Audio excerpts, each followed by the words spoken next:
Si tiramos una piedra, un guijarro, un canto en un estanque, produciremos una serie de ondas concéntricas en su superficie que, alargándose, irán afectando los diferentes obstáculos que se encuentren a su paso. Una hierba que flota, un barquito de papel, la boya del sedal de un pescador.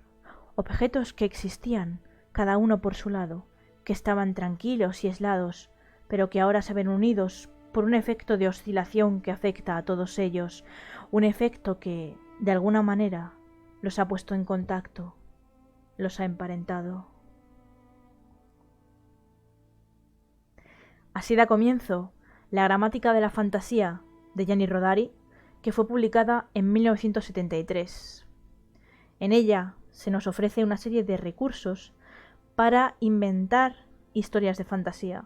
Si en un principio Rodari lo dirigía a público infantil, nosotros pensamos que podemos utilizar esos recursos que él ofrecía en sus páginas para crear historias de fantasía dirigidas a personas adultas y en concreto para la creación de historias en aventuras de rol. Sí que es cierto que sirve para la literatura tanto como para la actividad rolera. En un principio, Rodari lo que quiere decirnos con este canto en el estanque, esta piedra lanzada al estanque, es una metáfora. La piedra es la palabra. La palabra produce oscilaciones, ecos, en otras palabras. Igual que la piedra, la palabra no solo produce oscilaciones en la superficie del estanque. Digamos que el estanque es la mente en nuestro caso. La piedra va bajando en su trayectoria hacia el cieno del estanque. Durante ese camino que recorre la piedra va provocando nuevas oscilaciones. Incluso cuando impacta contra el suelo está provocando oscilaciones. Esto quiere decir que una palabra, por ejemplo la palabra perro, podemos considerarla en su asociacionismo superficial, como una palabra que tiene relación con otras palabras que empiezan por P, con otras palabras que empiezan por PE, con otras palabras que riman con perro, encierro, destierro, hierro, por ejemplo, e incluso con otras palabras que sean sinónimos o antónimos. Por ejemplo, perro y gato, por ejemplo, perro, can o lobo. Son asociaciones de palabras que tienen algo que ver. Pero esto es muy superficial, esto se queda solo en la base de lo que podemos hacer con la palabra perro. Lo interesante, por ejemplo, para la literatura de la memoria, de la cual habla Rodari también, es que las palabras producen ecos también en nuestra memoria. Ecos en el recuerdo. Por ejemplo, para mí la palabra perro significa una mascota de la infancia. Para otra persona la palabra perro significará lo que pudo haber tenido pero nunca tuvo, un deseo frustrado, por ejemplo. Para otra persona podrá significar, si está en un refugio, un compromiso político con los animales.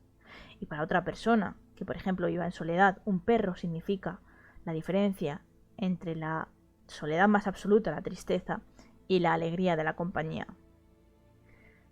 En este sentido, muchos autores han hecho reflexiones acerca del asunto. Por ejemplo, Proust es uno de los más aclamados. Su protagonista, Swann, es muy famosa la escena que protagoniza, en la que huele una magdalena y a través del olor de esa magdalena va recuperando los recuerdos de su infancia. Rodari dice que no nos quedemos en eso e intenta enfocarse en el valor de las palabras en sí mismas. Esto lo hizo también una persona muy especial y que todos conocemos, que es Tolkien.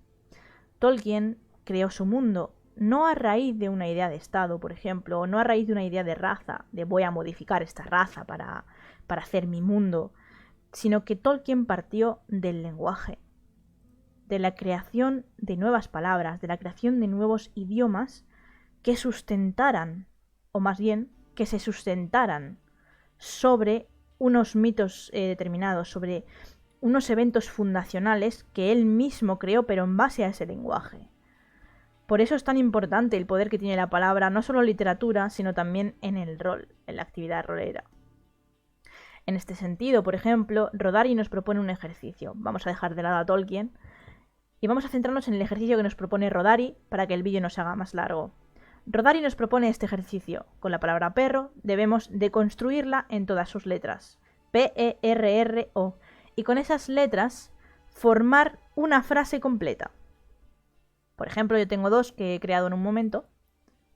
Una es precipitan en Ronda ratas orientales. Ronda, para quien no lo sepa, es una ciudad de la provincia de Málaga, en España. Bien, en esta idea tenemos ya un componente fantástico, ¿no? En la realidad tangible, en la realidad objetiva, digámoslo así, precipita normalmente lluvia, nieve, ¿no? Lluvia ácida, me podéis decir también. Pero aquí en Ronda llega un día en el que, bueno, pues empiezan a llover ratas orientales, ratas de un tipo oriental. No me digas que eso no es una buena semilla para una historia. Si queréis darle, por ejemplo, un toque sobrenatural, pueden ser ratas mutantes, etcétera, ¿no? En el otro caso, por ejemplo, estamos hablando a lo mejor de un setting fantástico, imaginad, en el que hay plebeyos, o un plebeyo en concreto, que harto de unos reyes que no aceptan la opinión del pueblo, por ejemplo, unos reyes súper odiados, lo que hace es empezar a esclavizarlos. Este plebeyo se subleva de tal manera que revierte los cánones o la jerarquía de la sociedad, si estamos jugando, por ejemplo, en un setting medieval, y empieza a esclavizar reyes. Es el plebeyo esclavista de reyes. Ya tenemos incluso un personaje que puede ser nuestro protagonista de la historia. ¿Por qué os comentamos este recurso? Porque nos parece interesante para crear historias de la nada. Cuando no tenemos una idea que hayamos cocinado a fuego lento, esto nos sirve muchísimo para hacer, por ejemplo, partidas improvisadas, por si algún jugador se nos queda sin ideas. Oye, mira, te doy esta palabra y a partir de esta palabra hazme lo que quieras. Incluso si necesitamos algún reto de invención, algún reto creativo que nos despierte la imaginación, este es un muy buen recurso. Y hasta aquí no podemos deciros más porque no queremos hablar de otros recursos que hemos encontrado para dejarlos para otros vídeos y tenerlo todo en parcelitas estancas. Así que si os ha gustado y queréis que sigamos ofreciéndoos este material, herramientas en vídeos cortos, en vídeos improvisados, por favor dejádmelo en los comentarios o en Twitter si queréis, a @roladlibitum.